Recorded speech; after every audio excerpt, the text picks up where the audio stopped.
Hablaremos esta noche de las venganzas de Ártemis. Hablaremos de venganzas, ya que este programa se llama más o menos así, y elegimos entonces a una diosa griega que es la más vengativa de todas, más vengativa que la propia Némesis, ya que Némesis casi carece de leyenda propia, ¿no? Entonces, Ártemis era la diosa de la caza, no de la caza con S, como dice la bestia que copió de la radio estos decires, ¿no? De la caza, de los cazadores. Diana para los latinos, para los romanos. Era la hermanita de Apolo, fueron mellizos Apolo y Ártemis nació primero, es decir, fue la menor. Se sabe que en ciertas jurisprudencias se considera que el mellizo que nace primero es el menor, porque se entiende que la píldora metida en segundo lugar en un tubo es la que sale primero. Como se ve, tenían una idea de la anatomía femenina parecida a la del paquete de pastillas. Sí. O sea, ¿cuál es la última pastilla? Bueno, es una vieja cuestión filosófica. Pero el caso es que Ártemis, que nació en primer término, ayudó en el parto de su hermano. Nació e inmediatamente, hacendosa, se puso a ayudar en el parto de su hermano Apolo. Aprendan algunas, ¿no?, que tienen 20 años y dicen, ay, todavía soy chica para decidir lo que voy a hacer en la vida. Esta tipa no terminaba de nacer y ya ayudaba en un parto, ¿no? Era protectora de los niños pequeños, de todos los animales que maman y también de los que lloran, pero esencialmente era cazadora de venados. Algunos la identificaban con la luna, decían que Ártemis era redondamente la luna. Era patrona de los partos, pero ella era quien enviaba a las mujeres esas desagradables fiebres y enfermedades que hacían morir de parto a tantas en aquellos años en Grecia. Pero su principal condición era la venganza, era vengativa y también era codiciosa. Cuando era muy niña, su padre Zeus le preguntó qué regalos le gustarían. Ella era hija de Zeus y Leto. Bueno, Ártemis pidió tímidamente los siguientes regalos que paso a leer. Le dijo, te ruego que me concedas la virginidad eterna. Bueno, ese es un regalo que yo no pediría. Te pido también que me des tantos nombres como a mi hermano Apolo, que me des un arco y una flecha, que me des el cargo de llevar la luz, que no es un mal cargo, una túnica de caza azafranada con bordes rojos que lleguen hasta la rodilla y 60 jóvenes ninfas oceánicas, todas de la misma edad como damas de honor, y 20 ninfas fluviales en Creta para que cuiden de mis borceguíes y alimenten a mis sabuesos cuando salga de cacería con C y no con S como pone la bestia susomentada. Quiero además, dijo, de regalo todas las montañas del mundo. Todas. Humilde para el sí, que no le falte ni una. Pidió cualquier ciudad que quisiera elegir para ella, solo una, porque con todo lo que me diste antes, ¿para qué quiero más? Y Zeus le dijo, tendrás todo esto y todavía más. No una, sino 30 ciudades. Bueno, en fin, la diosa permaneció eternamente virgen y joven. Bueno, ser joven no dependía de un regalo de Zeus, ya que los dioses eran perpetuamente jóvenes, porque manchaban ambrosía y escabiaban néctar, y con eso se mantenían fenómenos, ¿no? Pero con el tiempo, como hemos dicho, se convirtió en una diosa vengativa y caprichosa. Lista de venganzas. Primera venganza.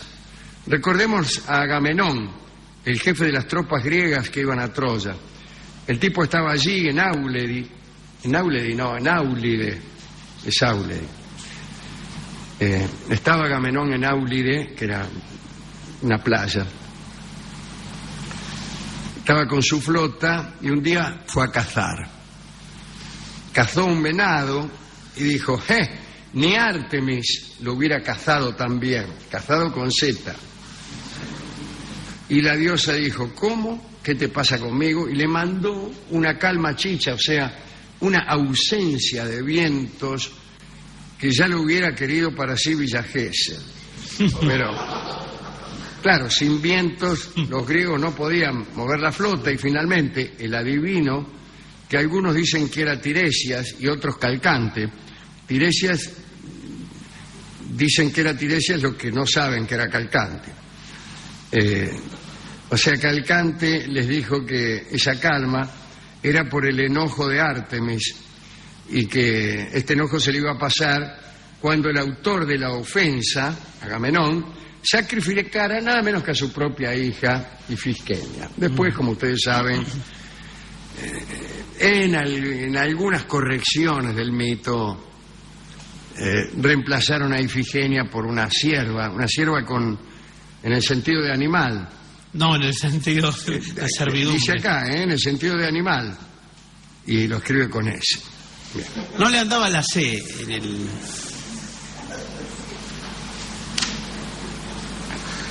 El dios fluvial Alfeo, si me permiten la aliteración, se atrevió a enamorarse de Artemis. Y estos dioses fluviales cuando se enamoran son bravos, no son como uno que es cuidadoso y atento. No, directamente persiguen a la mina y cuando la mina no quiere, corre, huía. Así era. Ah, qué fácil. Así era el cortejo. El tipo te corría para atropellarte. Y vos, si no lo querías, salías rajando. Así ocurrió con Artemis y él la persiguió por toda Grecia. Debió ser algo digno de verse, ¿no? Artemis por delante y Alfeo por detrás. Cansada de huir, se metió con unas ninfas amigas de ella, que estaban todas juntas, las obligó a ponerse barro en la cara, y ella también se puso barro en la cara. Alfeo entró, vio 20 minas embarradas, no reconoció a la mina de la que estaba enamorado. Mal Alfeo, ¿no? Porque un verdadero enamorado reconoce a la mina de la que se enamoró por más barro que en la cara se pusiere. Y después de todo, si uno se equivoca, mala suerte. Un buen enamorado elige, y si después no era, no importa, sigue adelante.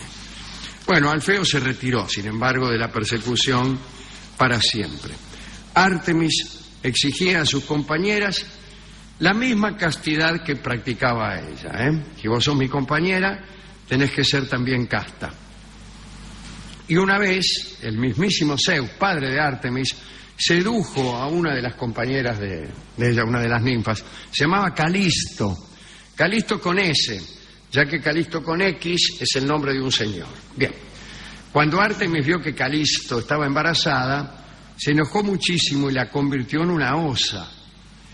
Y después llamó a la jauría de perros que tenía siempre con ella y se los largó. Zeus, apiadándose de Calisto, la convirtió en una constelación muy conocida del hemisferio norte, que es completamente invisible desde aquí, ¿no? La Osa Mayor. Parece que el cielo antes de estas historias, de todos los mitos griegos, era un desierto negro, no había ninguna constelación. Después, para buscarle lugar a los tipos que mataban, los dioses fueron creando las constelaciones. A otro al que le fue mal con Artemis fue a nuestro amigo Actión, que un día estaba por ahí cerca de Cómenes y la vio a Artemis bañándose en un arroyo desnuda. ¿No? Se quedó ahí mirando y Artemis se dio cuenta. Y para que luego él no anduviera jactándose ante sus compañeros que ella se había mostrado desnuda en su presencia, lo transformó en un ciervo con C. Y después le entró la duda a ver si un ciervo también podía jactarse.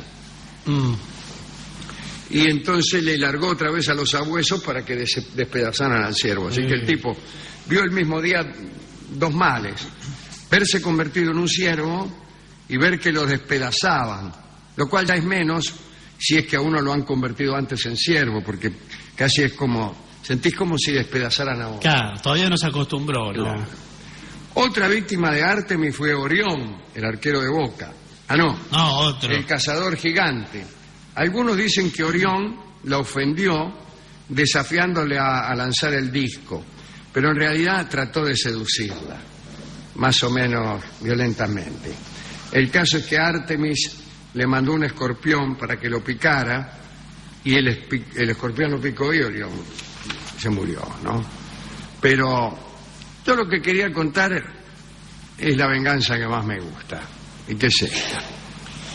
Había una princesa llamada Cometo, disculpen ustedes, se llamaba Cometo, princesa de Patras. Y a la muchacha la amaba un chico de Patras llamado Melanipo. Melanipo y Cometo, parecen dos payasos, ¿no? Sí, sí. Pero El no, circo de... eran un hermoso joven y una princesita que se amaba muchísimo. Yo Melanipo Sí. y yo Cometo. Yo las dos cosas, decía otro. Primero Melanipo y después Cometo. Bueno, los padres de Cometo, que también tenían lo suyo, ¿no?, se oponían a esta unión, quizá para evitar los chistes como los que acabamos de hacer. Y entonces los dos amantes tenían que encontrarse en secreto y lo hacían en el santuario de Artemis. Iban los tipos y se ponían a transar todas las noches. ¿Qué hace Cometo? ¿Qué hace Melanipo? Y Artemis se enteró. Y dijo, ¿qué están haciendo ahí en mi santuario? ¿Qué sé yo? Y entonces, como venganza, la diosa envió una peste al país y se apestaron todos. Por culpa de esto, que se encontraba. Claro. Era por eso, ¿no? Entonces consultaron a un oráculo y el oráculo les dijo la causa del enojo de Artemis. Y el único modo de aplacar el enojo es sacrificar a los culpables. Luego dijeron todo, bueno, qué sé yo, en fin, a los pocos días Cometo y Melanipo fueron sacrificados y la peste se detuvo. Pero no terminaba ahí el sacrificio. Todos los años había que sacrificar a la más linda y al más lindo, a la joven más hermosa y al joven más lindo de Patras, así, año tras año. Esto es impresionante, ¿no?, de dramatismo. Ser la más hermosa te conducía a la muerte. Una trágica y dramática poesía, imagínese usted, ¿no? Muchacho de Patras, pero tenía que desear la belleza, pero no tanto. No tanto. Y es tan difícil desear algo, pero no tanto, ¿no? Cuando uno dice, pero no tanto, es que ya no lo desea. Y aunque el precio sea la muerte, me parece que es preferible desearlo todo, ¿no? Desear hasta el final. Que vamos a andar deseando, por ejemplo, una mujer solo los martes y los jueves. Bueno, depende de lo que haya los miércoles y los viernes. Pero así siguieron todos los años sacrificando a lo mejor de Patras, hasta que un día apareció en Patras un jefe aqueo que venía de la guerra de Troya, Eurípilo. Y Eurípilo se había ganado como botín de la guerra un cofre misterioso. Cuando el tipo lo abrió, se volvió loco y él también consultó al oráculo, y el oráculo le dijo, se te va a pasar la locura cuando estés en presencia de un sacrificio desacostumbrado.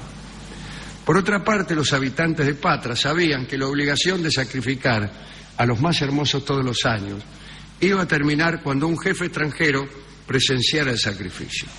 Y justo cayó Eurípilo, y a él se le pasó la locura y comprendió que ese era el sacrificio desacostumbrado que tenía que ver.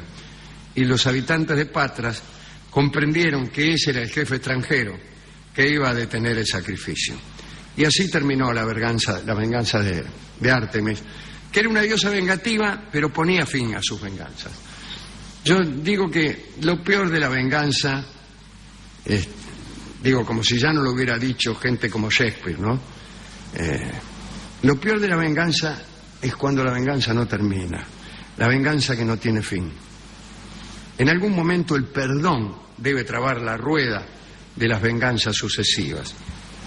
Porque lo malo de las venganzas que continúan es que son crecientes. Si la venganza no se detiene, debe crecer.